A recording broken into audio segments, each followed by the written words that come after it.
আজান তো দিয়ে লাইলো, চল আমরা সবাই নামাজে যাই।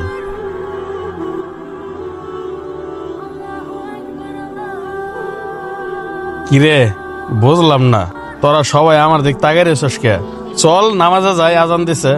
আমি যাইতে পারুম না, আমি আজকে গোসল করে বের হইনি সকালে। আমার মার্কেটে যাইতে হইব, তুই যা। দোস্ত আমার কাপড় নষ্ট, আমি যাইতে পারবো না, তুই যা।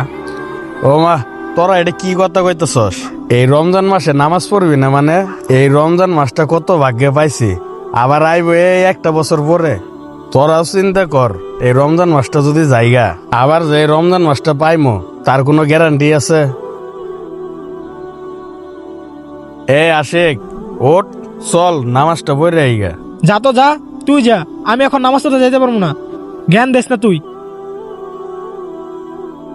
নামাজে তো তোকে আমি লয়ে যাবো। আচ্ছা আমি একাই নামাজ পড়তে যাবো, কিন্তু একটা শর্তে। শর্ত?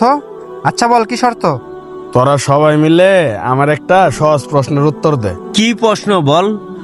আচ্ছা তোদের যদি জানা থাকে তাহলে বল, নামাজ কে কে পড়ে না? বিধর্মী যারা, তারাই নামাজ পড়ে না।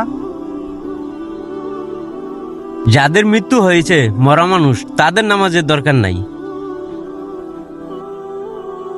আর যারা আল্লাহকে ভয় পায় না, তারা নামাজ পড়ে না।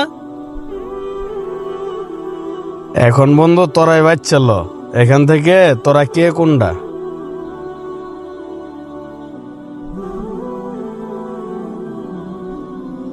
বন্ধু, দুনিয়াতে যেমন আমরা একসাথে চলি, আমি চাই আমরা সবাই মিলে জান্নাতও যেন একসাথে চলতে পারি।